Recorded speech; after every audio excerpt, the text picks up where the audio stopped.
ladies and gentlemen, it's a great privilege to introduce you here today. We have an amazing guest I'd like to introduce you to. So, retired Rear Admiral Van Orden is here with us, one of the most amazing veterans that you'll ever meet. And we're here to talk about your early experiences on the USS Independence. So thank you for joining us. Okay, it's a pleasure to be here. Well, now let's cast your mind back, if we would. Let's think back to some of the pinnacle moments of your early life. You're in the Naval Academy, and December 7th rolls around, 1941. A pinnacle moment in our history. As you were listening to the first radio communications, etc., of what was going on, or listening to others talk about Pearl Harbor, what thoughts were going through your head? I was in chapel. We all went to chapel in those days, and we had a guest chaplain who we didn't know there was any Pearl Harbor. This was Sunday morning, and we didn't learn about it until later. But the name escapes me, but he's famous, Scottish, it'll come to me. But he delivered a magnificent sermon, and it was different from all of the other sermons. And he said that he had a reason for doing so, and we knew that after the Pearl Harbor information came in. He was wonderful. We then went back to our dormitory, and I was made of the deck, and I could look out and see all the courtyard, and the security force was moving all the visitors out. And I said, "What's going on? What's wrong?"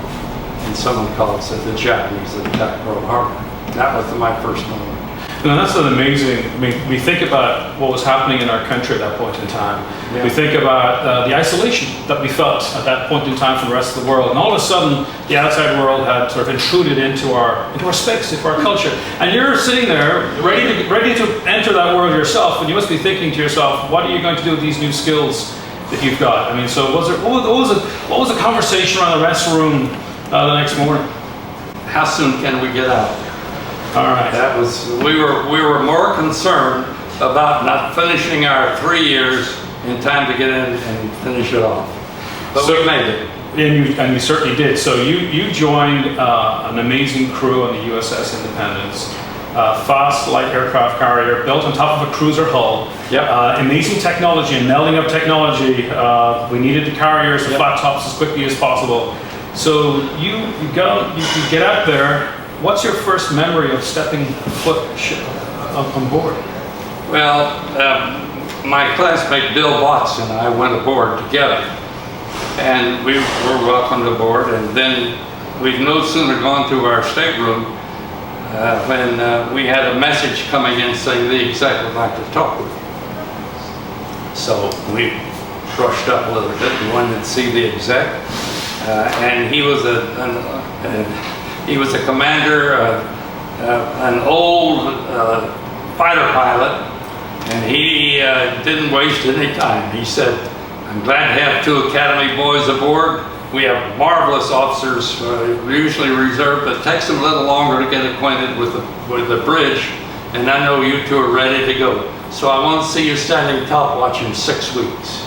He said, "I'll put you on junior officer of the deck watch for a while, and then when you get your feel of the ship, then we'll put you on the top watch." Well, Bill and I looked at each other and said, "Sure." We were standing top watch in 2 weeks. We didn't take that long. We were anxious to get there, and what he said, "Tomorrow we go out to support the Lady Landings." And that was important to us. We do that.